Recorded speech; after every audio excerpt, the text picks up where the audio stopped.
Wow, I've already got a comment in here. Welcome to HogvilleNET YouTube Live. We've been on a little vacation, a little few days off since Saturday. Kind of waiting on some things to shake or break. Not a whole lot out there, but I think in John Calipari's basketball world, there's always something topical to get into. Certainly today, we got an announcement from John Rothstein. He's usually the breaker of scheduling news around college basketball. CBS Sports longtime college basketball analyst. And per his sources, as he tweeted, the matchups for the second annual now SEC ACC SEC Challenge have been released. We don't know playing dates. We do know that these games are last year were played in late November in the first season, and he released the matchups of all 16 games. So the SEC is up to 16 teams now with Oklahoma and Texas added. The ACC has 18 teams, but you can only match up 16 against 16, and so the two teams that are sitting out are two of the newer teams in the ACC, SMU and Stanford. But everybody wants to talk about, I guess, Arkansas at Miami. That's going to be the matchup for the Razorbacks. It's not a sexy one at all. The Hurricane last year, second to last at the bottom of the barrel, similar to Arkansas last year.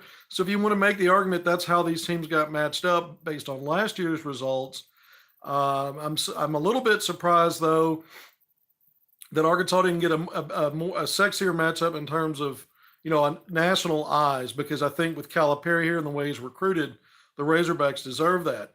But I can get some more logic into this. Arkansas needed to play a road game after hosting Duke last year, and it turned out to be a great game and Arkansas's best win. But also, Miami played at Kentucky last year, played against Cal at Kentucky in year one. And so a return game for Cal and some of his players he brought with him playing at Miami, I guess. Kentucky blew that game out November 28th a year ago. I think a 22-point win, 95-73. High octane Wildcats ran away in that one. And it's a Miami team. When you look at, there was a lot of losses, a lot of player losses to the portal, similar to Arkansas. The Hurricane have a couple of their top four scorers back. We knew guys like Norshad Omir, the double-double machine that a lot of Arkansas fans was hoping Arkansas would get. Didn't happen. Wooga Poplar, we talked about him so much, the guard that shoots nearly 39% from three, ends up at Villanova after Arkansas got its top 9 players. But Matthew Cleveland, a player I covered in high school, the 6'7" junior from a season ago, over 13 points and nearly 14 points per game, over 6 rebounds per game, and a good three-point shooter, around 35%. And then Nigel Pack, it'll be a fifth-year player. First 2 years at Kansas State, never forget it, transferred and has been at Miami, but over 13 points per game, led the team in assists with 3.6 assists, 2.5 rebounds per game. But those are your two main players coming back. They added a couple of front court pieces and another guard out of the portal, players that were ranked from 80th to the mid 100s, 150. But the two guys whose names stand out there are Lynn Kidd, a frontline piece, and Jalen Blackman from Stetson, another guard. So a couple of key portal additions there. And then a couple of really highly rated high school players from the class of 2024. We know Calipari's got his share with 3 5-stars. Jalil Bethea, 6'4" guard out of Philadelphia, 10th rated player according to ESPN coming out of that 2024 class, a 5-star. And then Austin Schwartz, another 6'4" guard, ranked 47th or 48th in ESPN's top 50. So it's some of the key names there, but this is a team that went 15-17 last year. I mentioned only Louisville was worse than a 15-team ACC a year ago as the Hurricane flopped. I mean, 6-14 was the conference record. So sexy matchup? I don't think so. And I don't think Arkansas in the matchup should have been judged in the pairing if it was about a return game for Miami getting a home game and having faced Cal last year on the road. I guess there's some logic there. But in terms of these teams being kind of fairly matched as bottom of the barrel programs, if you're going strictly off last year, I think that's a mistake. One, I think there were some better matchups here. But, there are 16 games. Arkansas and Miami's one of them. I'm going to go through some of these other matchups. We're going to talk about other stuff. I wanted to hit on this first because it came out today. But with 15 other matchups, 7 more after Arkansas Miami, to me that's a marquee matchup only because we're talking about Arkansas. I cover the Razorbacks. But after that, the ones that obviously stand out are Bama at North Carolina, Auburn at Duke, Kentucky will play at Clemson. So Mark Pope gets to play against a Clemson team that was a strong program and a basketball team last year. Virginia at Florida is one of the ones that stands out to me. Texas at NC State. Ole Miss at Louisville. Louisville with a new coach now, as bad as Louisville's been. Pat Kelsey's done a good job recruiting out of the portal. And of course, Ole Miss year 2 under Chris Beard. And they did a really good job frontline recruiting out of the portal, especially, and some key players coming back. Keep an eye on that Ole Miss Louisville matchup. We'll see how good Louisville can actually be after the previous 2 seasons. And then another one that, Tennessee's going to host Syracuse. After that, when I look at these other matchups, I'm kind of Florida State at LSU, Georgia Tech at OU, Notre Dame at Georgia, South Carolina at Boston College, Wake Forest at Texas A&M, Pittsburgh at Mississippi State, Vanderbilt at Virginia Tech. And again, there's no SMU or Cal participating. One of the new teams to the ACC, obviously, no SMU or Stanford participating. One of the new teams is Cal. Cal is in this event. Again, I think hosting a game. Where did I have Cal? I had them on here. Did I not write it down? Cal is playing, and I left that matchup off. Let's see, 1, 2, 3, 4, 5, 6, 7, 8. Yeah, I left one of these off. Cal is playing, and I got to go back and figure out which SEC school. But nonetheless, I don't think a lot of Hog fans are probably excited or wowed by this matchup. But we now know another non-conference game. Arkansas is 0-1 all time against Miami Hurricane, and I was at that game in 2000. Arkansas had to win the SEC tournament 4 games in 4 days, because it did not have an NCAA tournament at-large resume. So I had to win 4 games in 4 days. Did that. Joe Johnson, Brandon Dean, TJ Cleveland, Sagerio, Teddy Gibson, that crew. And Arkansas got the Chris Walker, I believe, who started out as a walk-on, I think was on that team. But Arkansas, that first-round game against Miami in Nashville at what's now Bridgestone Arena, I don't know if that's what it was then. But I attended that game, and Miami really controlled that game throughout. It was a 4-point difference at the end, 75-71. So Arkansas will look to even the all-time record against the Hurricane here in this matchup, and probably going to be in late November. Again, Arkansas is playing in early December, I think December 10th or 11th, in the Jimmy V Classic in Madison Square Garden against Michigan. Another program with a new coach along with Arkansas. We talked about that on our last segment here, and really what stands out about that, Arkansas is 3-4 all time. Looking at even the all-time series record, similar to Miami, and then we know Arkansas is going to host Oakland, a team that knocked off Calipari's team last year. So now we've got Calipari with 2 teams on his schedule that he faced a year ago, and Oakland in the NCAA tournament lost that game, defeating Miami in the first ever ACC-SEC challenge. That was at Rupp Arena in Lexington. So, just some interesting things of what we know about the schedule so far. We also know that Arkansas is going to have a non-conference game in Dallas. And so we'll see who that is. Because SMU's not playing in the SEC-ACC challenge, I guess in theory there could be a road game against the Ponies in Dallas. Otherwise, it's probably going to be one of those regional matchups, or who knows, but it's, a situation where I think we look forward to seeing what comes out of that. Arkansas will play in Central Arkansas again in North Little Rock. We'll see what that's all about. And then Calipari, I had talked about a home and away series that the program was working on, maybe as soon as this upcoming schedule. So we'll see who that is and how that plays out. And of course, we'll see a lot more. December 3rd. Okay, is that the date? When you say December 3rd, qualify that. Are we talking about the ACC-SEC challenge? Because last year these games were in late November, so it very well could be. Uh,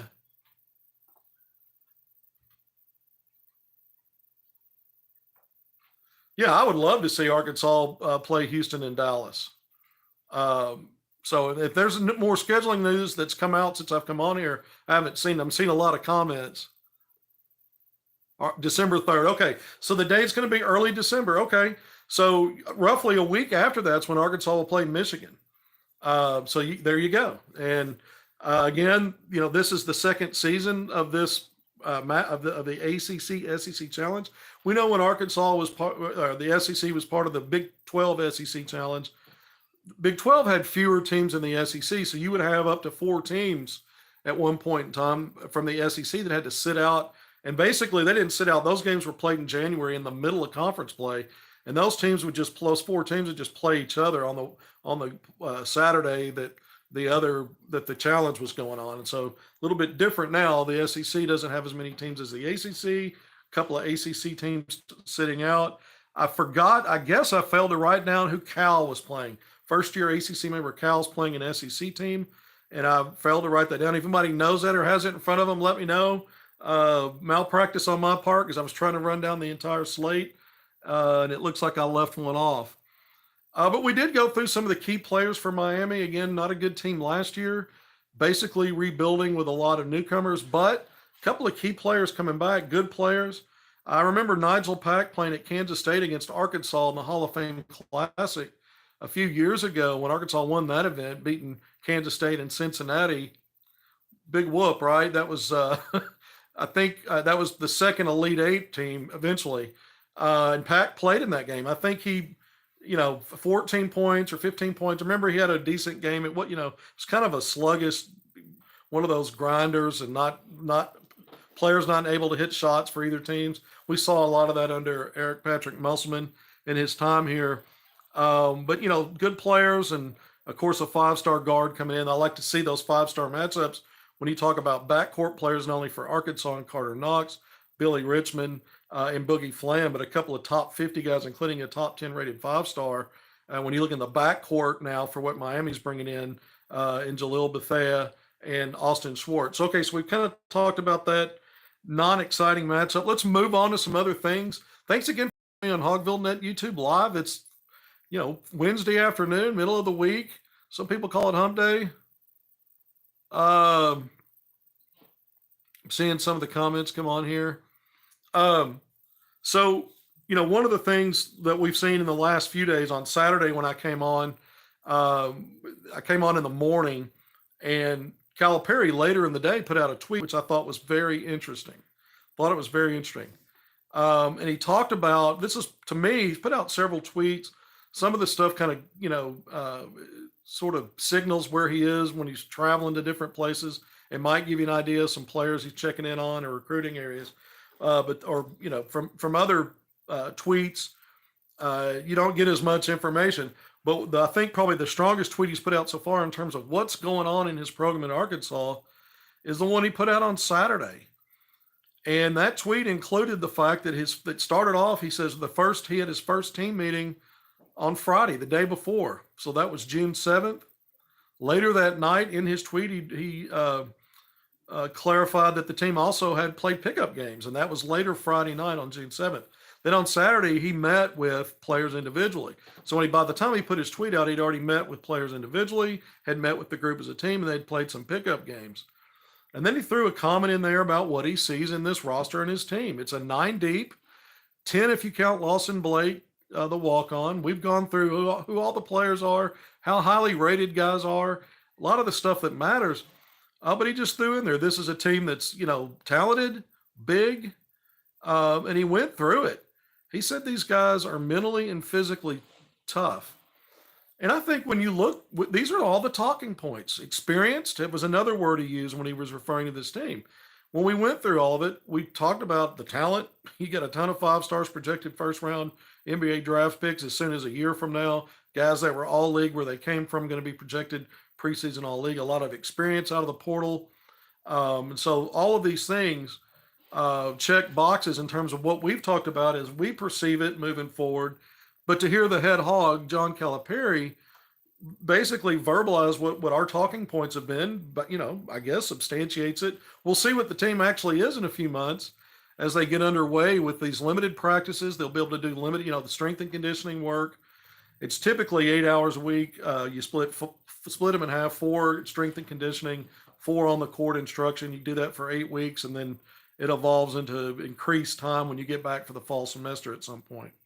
And then one of the other things is he concluded the same tweet by reminding, when we talk about John Calipari, we're always talking about the GOAT when it comes to recruiting and vision for recruiting and how he's done it for decades. So he didn't leave out recruiting in this same tweet, talking about the current team, what's going on. And then he finishes up the tweet with, "We are a national program that will," I got to read my own horrible handwriting, "that will recruit our region throughout the U.S. and around the world." All right, I had to read. I want to get his words precisely as he had it in there. All right, so he's talking about all the 3-level recruiting: region, nationally, and internationally. So I thought that was the strongest, most significant tweet Calipari has put out. Just in terms of the previous staff, we know when they get things started, even this early, you saw a lot of social media, a lot of photos, videos, little comments, different things about what was going on up there. Guys moving in, you'd see some videos of the coaching staff greeting players on the campus when they moved in. A lot of the stuff we were able to get information. I was put out these little reports about what was going on. Really quiet on that front. We knew what the timelines were for the start of summer session 1, when move-in was supposed to be some other stuff. And we saw a few players on their Instagram or social media, give indications they were on campus. But Calipari strikes the first blow in terms of some meaningful information about what's actually happening now, past assembling a 9-deep roster. Lawson Blake gives them 10 for now. So you can have 5-on-5 with whatever limited work you do in terms of live ball scrimmaging. They can also use, I guess, staffers and however they want to do that. But I thought it was interesting. The tweet was, significant in my opinion. And going back through it, I look at what he brought: 3 players with him from Kentucky, players that factored into what Kentucky did last year in a very successful season, pre-NCAA tournament, because we know how that ended. Getting Trevor Brazile to remain as a Hog, a guy that just went through the NBA draft combine, a couple of really 2 of the top players out of the portal, and guys are going to be preseason on a lot of preseason honors lists in Nelly Davis and Jonas Adu. And then those three freshmen, man. Going back to it: Boogie Flynn, Carter Knox, a couple of 5-star McDonald's All-Americans, and Billy Richmond, another 5-star. So you've got a loaded deck. These descriptions that Calipari put in the tweet about his team, I think, are spot on, just on the face of it. And I like the fact that they're getting there playing some pickup ball. We know they've assembled enough to do some of that stuff. Excuse me. So Calipari's been busy. Another thing the basketball program put out was a little tweet, just with a graphic photo that I used on the thumbnail here for this YouTube Live, a photo of the recruits. Didn't have Brazile in it because technically he's not a recruit. Yes, retention matters in recruiting, but he came back out of the portal. He's not out of high school. He's not out of the portal. So the other 8 players, and Arkansas has the number 1, according to what Razorback Men's Basketball put out from its Twitter site, the number 1 transfer portal class and the number 6 overall recruiting class. So I don't know if number 6 just applies to the high school part of it, or someone's rankings wrapping in high school and the portal part of it. But either way, these are the kind of finishes and recruiting that you expect from Calipari. So we got Leslie Bynum saying Arkansas will have 7 players that go in the draft next year. It's a potential to have multiple guys. I expect there'll be multiple Razorbacks drafted in a year. I don't know about 7, but I would not rule that out. That seems a lot in 2 rounds. So I'm not going to completely rule it out. I'm probably going to say I'm going to take the under on that. But I'll say that they'll have multiple guys. And what does that mean? I would think there are at least 3 players that will get drafted on Arkansas off Arkansas's roster in a year. I'm going to call it 3. Let's see if that's the case. and it very well could be more than that. Maybe we should split the difference there between 7 and 3 and just say 5. I don't know. I need to see everybody and see how this plays out. Um, but I think, as many as 3 players for sure, I would feel coming off of this roster would be guys that, a third of your guy of your 9 could be drafted in 2025. Please, by the way, go ahead, subscribe, like, share, all those things that help us out. We appreciate you being here and joining us on HogvilleNET YouTube Live. There's not a ton to go over, but I thought, the nugget with scheduling is important. As we move forward in the ACC-SEC challenge, I think some of the I think the Big 12 has probably arguably been the best college basketball conference consistently over the last 5 or 6 or 7 years. I mean, there are certain seasons where that's maybe not true, but over the long haul there, I think it has been. And the SEC's just gotten better and better. I really liked probably more of those matchups than what this new ACC-SEC offers. But the top 7 or 8 games are all, pretty good. Some of them are, 3 or 4 of them probably end up being really good. And so, it's the ACC's it's no slouch. It was, once upon a time, the Big East, the ACC were probably, when you went back to the 80s and 90s, probably the 2 most respected conferences in basketball. And then we saw how conference alignments and everything changed a lot of that. The Big East is back to being a strong league. And certainly the Big 12 is. The Big 10's always good. And I'd like to see, Arkansas's got the Big 10 matchup against Michigan in the Jimmy V Classic. Now we know who the opponent is out of the ACC. And so maybe that Dallas game will be an opponent from the Big 12. Houston checks a big box there. To me, that or Baylor again. Arkansas played at Baylor in one of the last, I think in its last Big 12 SEC challenge 2 years ago. I think that's right. So there's some other matchups. I mean, you could pull a team regionally from anywhere in the country, really, and just play it in Dallas. So there's a lot of possibilities there. Hopefully it's a marquee kind of game. Get Arkansas fans excited. I'd like to see Arkansas step up.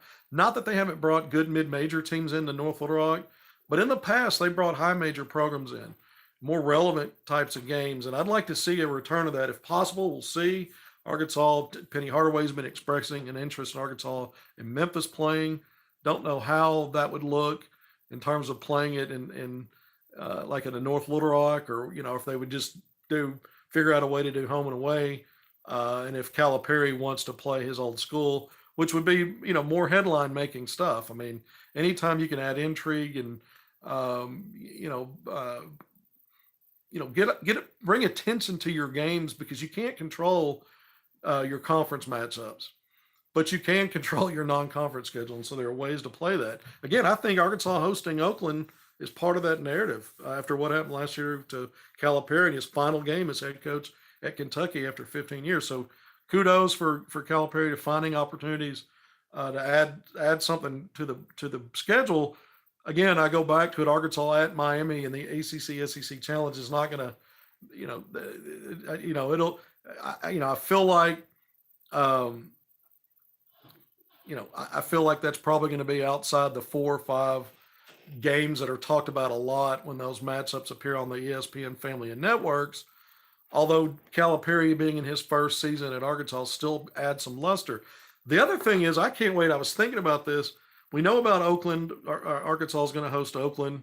And I really think it's interesting what the Calipari effect plus this recruiting class will have on how many butts are in seats in Bud Walton Arena, actual butts in seats in some of these mid-major non-conference home games. Because under Eric Musselman, we know attendance, they sold out, had several years there of sellouts for every game. And they would only announce the sellout numbers, 19-2, the capacity, the listed capacity.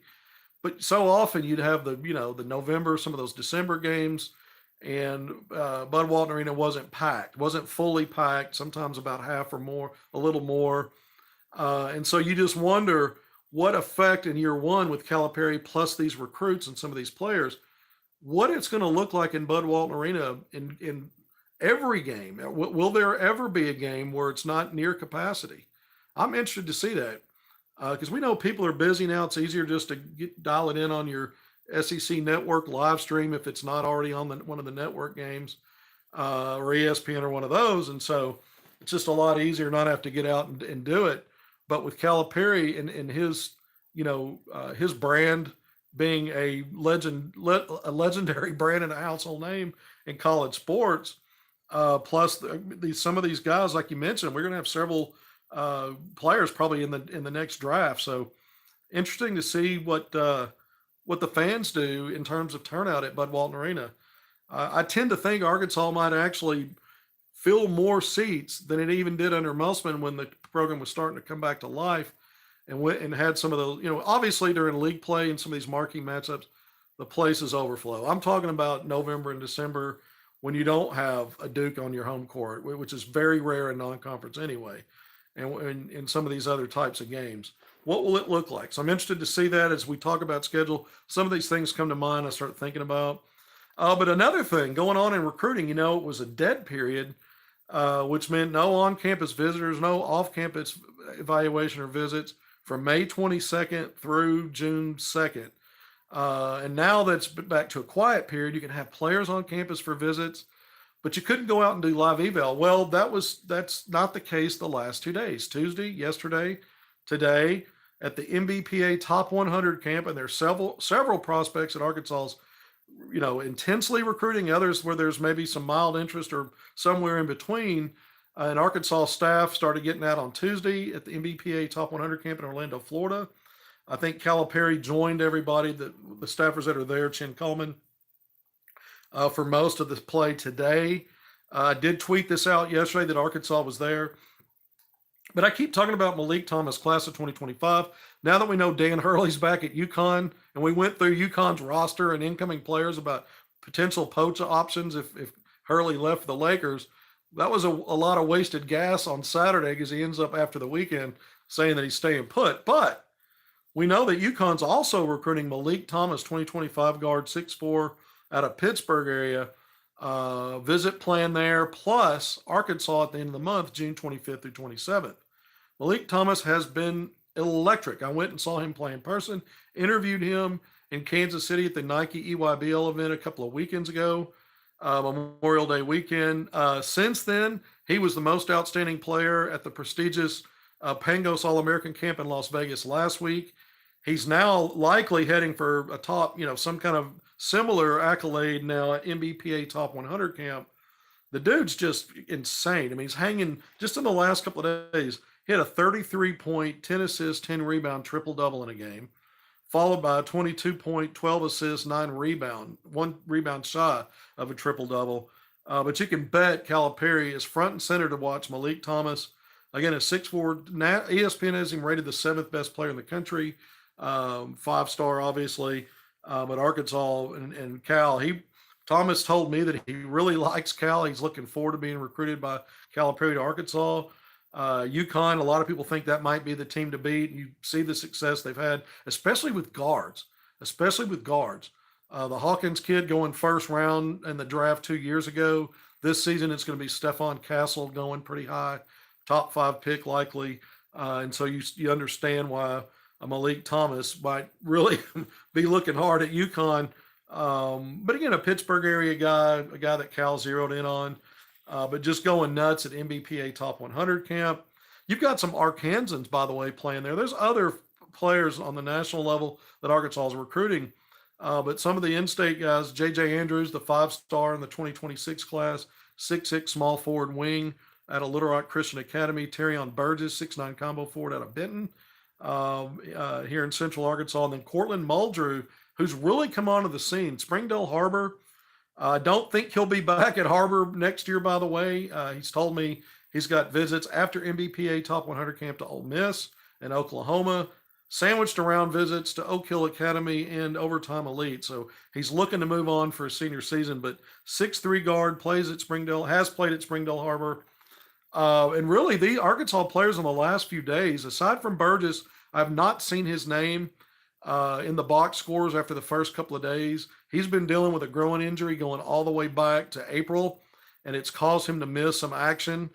And so I don't know if he's suffered a setback there, it's very likely he has, because this kid's very competitive and is not going to sit out for any other reason, or if he sustained another injury, a different injury. However, J.J. Andrews, after a bit of a slow start shooting the last few games, had a team high 24 points to go with 7 rebounds, 1 assist, and 1 block. That was in a Tuesday afternoon game in 33 minutes. Back-to-back double-figure scoring games since then. And just prior to that, he had a 9.8 rebound game with 3 blocks. So he's really starting to stuff the stat sheet, showing what a big rebounder he is at the wing. And then Muldry had some slow games too to start out over the weekend. And in the last 2 days, he's emerged, scoring double figures in his last 4 games and rebounding at a high level, averaging 6.5 rebounds in the last 4 games.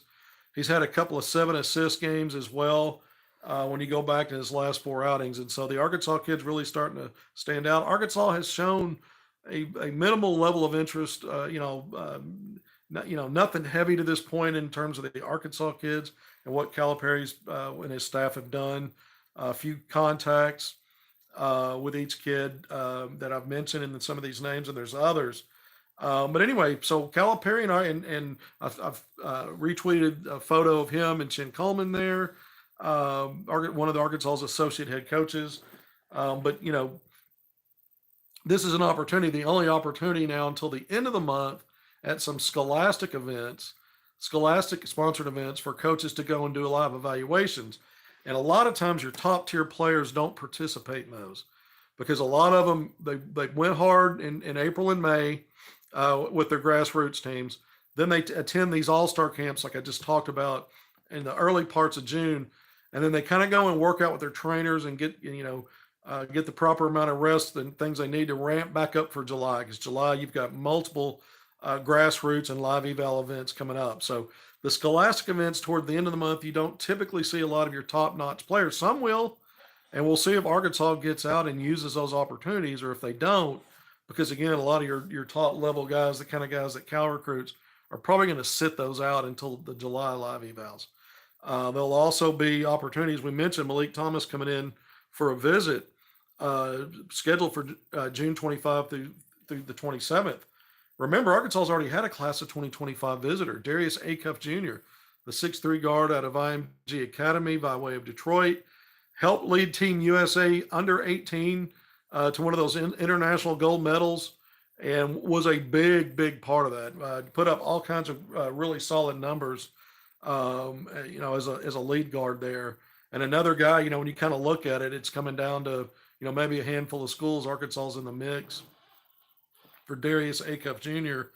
And so we'll see what other visitors, what else is going to be lined out. These are things I'm very interested to get into as we move forward, because I do think with that early November period, I think Cal's going to get, he's going to get some guys on board and signing early. He may have to wait on some guys. If you look at his classes, it's a little bit of a mix of all that. And then we know he's going to focus a lot still in the spring on the transfer portal. So how deep does he go in high school recruiting? Last year, he signed 6. He brought 3 with him to Arkansas, but he signed 6 or had some of those committed. Some of those happened in March. It was Carter Knox and Billy Richmond were a little bit later. And it was Boogie Flynn and Jaden Quaintance were guys that signed. They signed early. So I think there'll be a mix. And how deep does he go with high school guys? I think it depends on how many want to come to Arkansas that he thinks he can win with right away. I wouldn't be surprised. I would not be shocked at all if he went another 5 or 6 deep, even though he says he knows he can't get it done with those big classes. He just signed a big class. Of course, Kentucky also had another bounce out of the NCAA tournament in March, in the first round. And so, maybe he actually is recalibrating and going to keep the classes down, but I'll be surprised, period, if it's less than 3 or 4. If it's fewer than 3 or 4, I'll be shocked. So I think it's still going to be significant, and we need to see who else he can get on campus for visits. There's a lot of guys out there that Arkansas is in hot pursuit of 5-star guys and top-level guys. All right, we're 35 minutes in. We're going to sign off here shortly. Once again, I'm going to go through just a little bit more with the some portal names, just some stuff that's still out there. Really puzzled on how Arkansas is going to close by adding 2 or 3 more guys to what they have right now. I still think Calipari obviously has time to do that. He doesn't have to rush now. But I do think there's, a perimeter shooter and a frontline piece. But thank you for joining me here at HogvilleNET YouTube Live. Some of the names that are out there. Coleman Hawkins is still technically on the board. Arthur Kaluma, Kansas State transfer. I think it's probably going to be Memphis. I don't think he's made anything official on that yet. Wooga Poplar off to Villanova. We talked about that a little while ago. Jameer Watkins from Florida State was a name we talked a lot about. Not only did he withdraw from the NBA draft the NBA draft process, but after going through the combine, but he also withdrew from the portal. He's going back to Florida State. DJ Burns out of Youngstown State, the 149th rated guy, 6'7" forward. He's someone that's, I guess, still out there. KK Robinson has not officially announced anything. I think he's going back to Little Rock, the former Hog. There are a couple of twins. Has Arkansas had enough of frontline twins? Matt, and again, my handwriting, I can't read it. I've already forgotten his name. Matt and Ryan Bewley, a couple of 6'9" fours at Chicago State. Frontline guys, I think Arkansas needs a banger still. And would a pair of twins coming in on these 2 to 3 back end things just for depth? Would you be okay with two more frontline twins like Arkansas went through, very recently with the Mitchell twins? I don't know. I thought that was a little intriguing. Another frontline guy from Marist, Max Allen, 6'9" forward, ranked 334th. Perimeter shooting. I don't know what's out there in terms of portal guys that are quality. So I don't know how you do it. I don't know if there's, Will Riley was a guy we talked a lot about, class of 2025, who may reclass of 2024, setting up visits, taking visits, visited Illinois, which was not in his final 5. I thought that was odd. Turns out Illinois replaced Arkansas. So Will Riley, the 6'8" forward out of Pennsylvania, he's out of the mix now. And so he was a possibility there. I mentioned UConn in its roster, probably nobody's going to depart since Dan Hurley's returning. So some of these guys we talked about or have talked about in recent segments are no longer in play, whether it's top level portal guys, but we know Arkansas got to 9 and Cal wants to keep his top level guys, his NIL babies, keep it at 9. And so what else is out there? What kind of perimeter, the Dame Sarr, the 6'6" combo guard wing from Italy that had been mentioned by a Made Hoops contributor. There's been nothing more on that. So that's been several days now. It's been about a week. Arkansas, including Georgia Tech, Gonzaga, and Arizona, apparently pursuing this kid. We don't even know if he's going to remain in Europe or not until the NBA draft in a year. Just turned 18 a few days ago, a week ago. But a guy that there's just been nothing else that I've heard. But put up good numbers: 18.6 points, 6 assists, and 3 rebounds per game in a five game outing in late May in the Adidas Next Gen tournament. But you wonder. To me, Arkansas could use again a perimeter, some guy that's considered a floor spacer, gravity creator on the perimeter, guy that can knock down shots and is a threat to get on a roll and hit multiple threes. Someone you could put on the court for stretches and change dynamics. I'm not saying that they don't have that in the group now, but I am saying I don't even know that they have it. With some guys, when you got it before they ever get there or expect it. And I'm not sure what Arkansas exactly has there, so I don't think that would hurt. And I think a banger, don't care how big, 6'7", 6'8", but a Kamani Johnson type of guy, if there's one out there, I still think those would be needs. If you're looking to add 2 or 3 more, those 2 things would stand out. I threw out some names. I don't know a lot about these guys. Just some things that kind of caught my eye and I thought were interesting. So there's, we'll see how Calipari does it, how he goes about it. But I want to thank everybody one more time. I'm going to sign off now, 40 minutes in. HogvilleNET YouTube Live. One more ask, and subscribe, like, share if you haven't already. And if anything breaks, we're going to jump on here and go live again. But until next time, I'll see you then.